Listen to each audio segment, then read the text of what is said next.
Salut les amis et bienvenue sur Marco et ses potes TV. Aujourd'hui, je suis avec mon pote Azer. Comment ça va, Azer? Ça va super Marco, c'est les viewers, j'espère que vous êtes chaud. Et oui, on est chaud. Du coup, petite présentation de personnages avec la troisième présentation de la boîte des Inhumains. Et aujourd'hui, on va présenter Gorgon.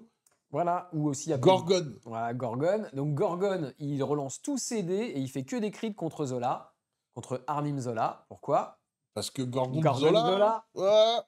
Oh putain. Oh là là, celle-là, vous pouvez la mettre en commentaire, hein. Alors, du coup, Gorgon, c'est le mec avec sa masse verte. On Tout à voit fait. juste là, à côté de Maximus le Fou. Et honnêtement, c'est un bon petit personnage 3. Ouais. Moi, c'est la pose que j'aime le moins au niveau figurine. C'est une Même posture un peu étrange. Ouais, même au niveau figurine, c'est la moins jolie du pack, je trouve. Ouais. Bah, elle reste très sympa quand même, hein, mais elle est en dessous des autres, je trouve. Mais l'artwork est magnifique. On a un bel artwork avec un beau personnage de Menace 3. Un bon barbu, ça pourrait être un Asgardien. Hein. Oui. Oui, il a le masque, t'as vu là? Ouais, non, mais il a tout. Je sais pas, il a dû être refoulé d'Asgard. Je sais pas ce qui s'est passé, mais. Ouais, c'était un ancien Asgardien. Mais d'ailleurs, en fait, il a des pieds. C'est pas des pieds, c'est des sabots, en fait.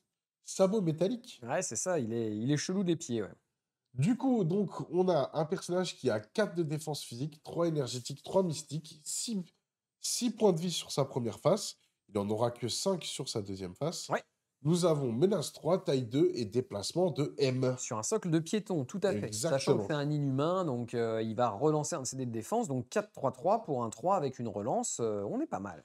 3 attaques, ce qui n'est pas négligeable, avec une immunité au poison, comme pas mal d'inhumains. Exactement, donc la première attaque qu'il va avoir, c'est un builder. Hein. C'est un builder à portée 2 en physique. Avec 5 dés, il va gagner autant de pouvoir que de dégâts infligés. Et sur un wild, il va mettre l'étourdi. Donc l'étourdi, c'est quand vous avez une source qui devait vous rapporter plusieurs pouvoirs, vous n'en gagnez qu'un seul.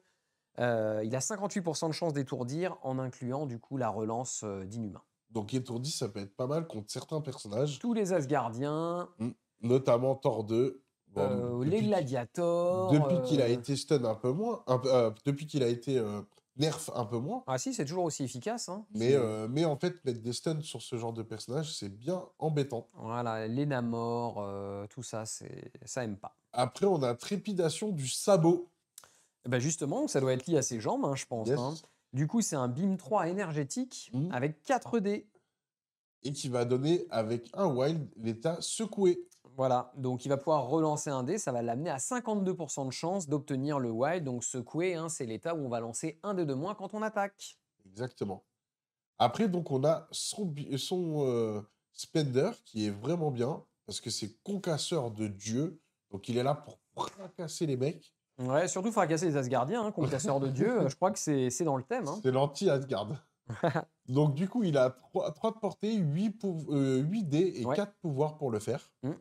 Après que l'attaque ait été résolue, si le personnage ciblé est de taille 4 ou moins, ce personnage peut le lancer de S en le repoussant. Donc c'est garanti, il n'y a rien à sortir pour le faire, 100% des fois. Il faut après juste que le gars ne crève pas sur l'attaque. Voilà, hein. Il faut juste que le gars ne soit pas daze ou KO sur l'attaque, parce que c'est après que l'attaque est été résolue. Voilà, tout à fait. Et qu'il fasse taille 4 ou moins. Donc ça marche pas sur les sentinelles. Ouais. Après, on a déstabilisé avec un wild. Et ça nous donnera donc ça donnera l'état déstabilisé qui permet de faire perdre une action à son adversaire. Tout à fait. Du coup, combien de chances on a sur 8 dés avec une relance? Eh ben, je ne l'ai pas calculé malheureusement. Je viens de m'en apercevoir. Eh ben, c'est pas grave.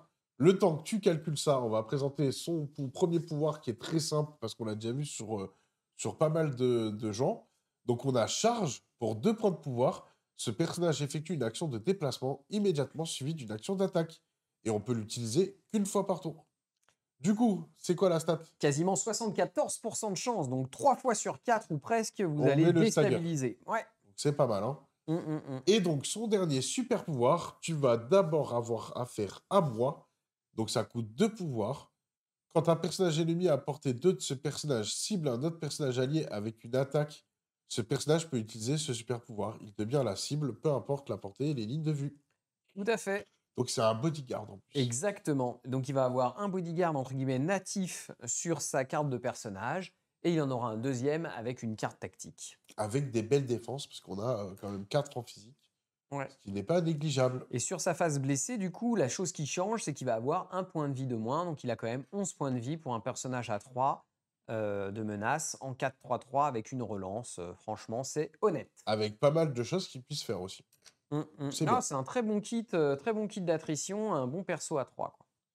Et ben du coup, on va représenter une carte qu'on avait présentée. Avec Karnak, Oui, mais comme lui aussi peut l'utiliser. tout à fait. Donc on a Gardien de la Royauté. Donc quand un personnage ciblé est ciblé par une attaque qui est à portée 3 d'un Karnak ou d'un Gorgone allié, donc lui, il peut dépenser 3 pouvoirs.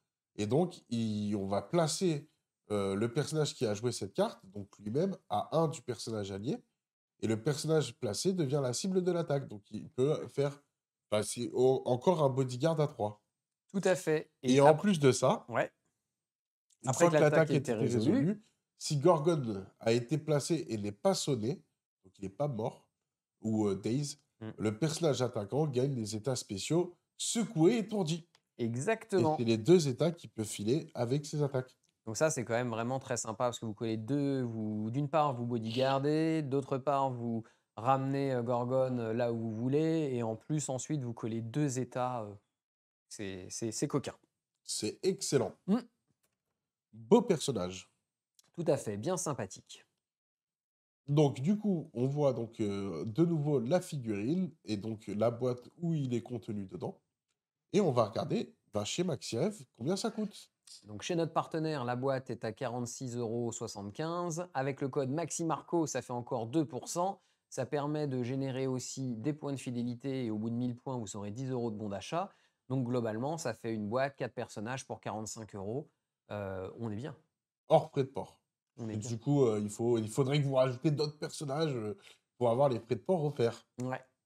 Et ben en tout cas, c'est sympa et on aime toujours avoir des magasins de qualité comme MaxiRev et Ouais. des événements réguliers. Donc, Après, chez Maxiray, vous avez tout pour le hobby, vous avez pas mal de jeux de société, tout ça. Vous n'allez pas avoir du mal à faire monter votre panier si vous vous baladez un peu dans les rayons.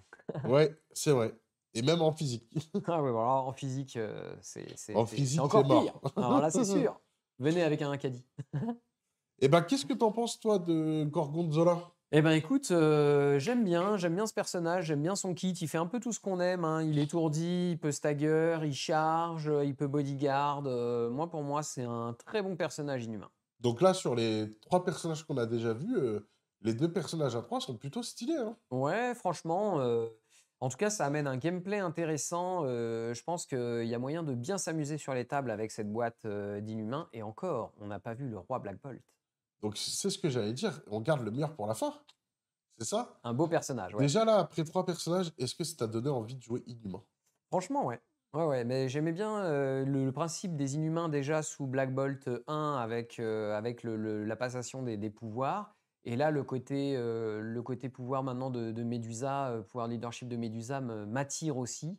Un peu moins celui de Maximus, même si pourquoi pas dans des parties fun, voir un petit peu ce que ça donne. J'imagine que sur une partie, ça peut te faire une game ou un peu à sens unique, et sur une autre partie pareil, Mmh. donc à voir. En tout cas, moi je trouve, que ces personnages, ça nous donne envie de jouer Inhumain et avec la qualité des figurines, ça donne vraiment envie de faire quelque chose. Mmh. En tout cas, les amis, je vous remercie d'avoir regardé cette vidéo jusqu'à la fin. N'hésitez pas à liker, à partager, à commenter et à venir nous rejoindre dans le Discord. Parce qu'on fait pas mal d'animations et on espère pouvoir faire plus de choses avec vous. Donc voilà. Eh ben, écoutez les gars, on se retrouve pour la prochaine vidéo qui va parler de Black Bolt, le roi Black Bolt. Et apparemment, c'est ton petit coup de cœur de la boîte. J'ai que des coups de cœur dans cette boîte. Eh À ben, à bientôt! bientôt les amis. Ciao!